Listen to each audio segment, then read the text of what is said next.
নমস্কার বন্ধুরা, স্বপ্নঘরে স্বাগতম। নিয়ে আসছি তোমাদের জন্য বেলে মাছের সরিষা পাতুরি।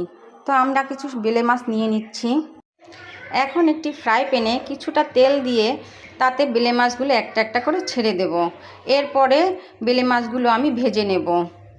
বেলে মাছগুলো ভাজা হয়ে গেলে আমি তা তুলে নামিয়ে নেব। এরপর বেলে মাছে দেওয়ার জন্য কিছু সবজি ভেজে নেব। তাতে খানিকটা লবণ এবং হলুদ দিয়ে সবজিটা নাড়াচাড়া করে ভাজা হয়ে গেলে সবজিগুলো আমি নামিয়ে নেব।